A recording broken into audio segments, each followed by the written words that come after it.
I think, being in these clubs, sometimes it's kind of, a little hard because, you learn about what's happening around the world, or you learn about, like this certain discriminations.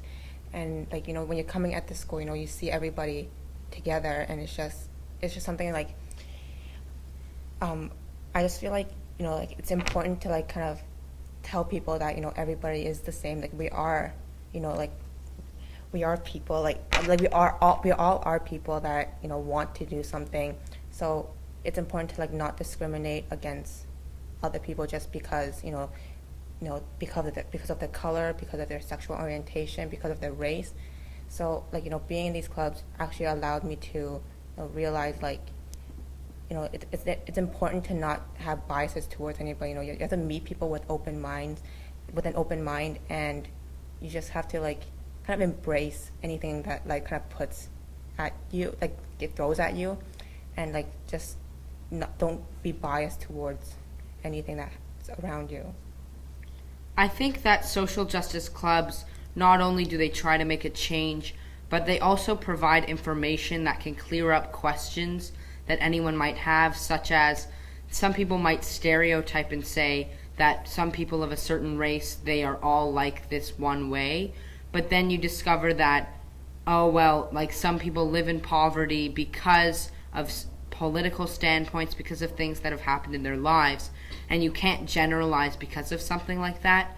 So the whole idea of social justice that can clear up answers and it kind of make our world a better place, not through fundraising, but through awareness and through making people aware that everyone is different. So you can't just go through life thinking, well, I was born this way, and people that are of a different race, they are lesser than me. You have to think that they have different things that have happened in their lives and that have impacted them. So you can't be racist, you cannot have a bias towards that. You have to approach everything with an open mind. How do you think your peers who are not members of these clubs perceive you and your club? Personally, like, and when I see my, like, when I tell my, like, when I'm hanging out with my friends, I'm like, oh yeah, I have to do this. Oh, I have to like, oh, do this for this certain club. They'll be like, oh, like, they'll be telling me, oh, why are you so active in, in these clubs? Like, you don't have to like, you just like put so much on your plate. Can you handle it all? And sometimes I tell them like, it's different because you know that you're gonna you're gonna try to do something, make a difference.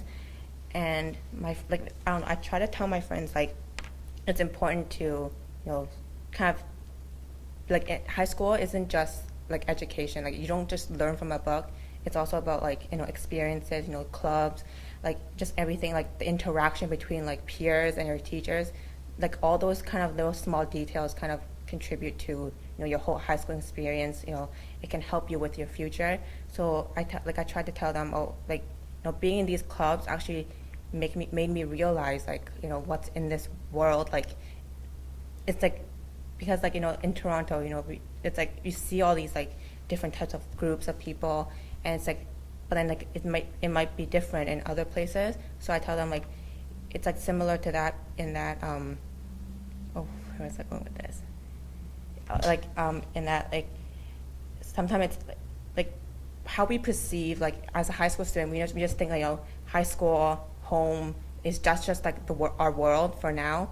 And then if you join these social justice clubs, you get the opportunity to see what's in the real world, like what's happening, like all the issues that can arise. And I feel like, and I tell them it's educational. It's also like it's just something that's kind of really inspirational to you. It can change who you are, like in the end of the journey.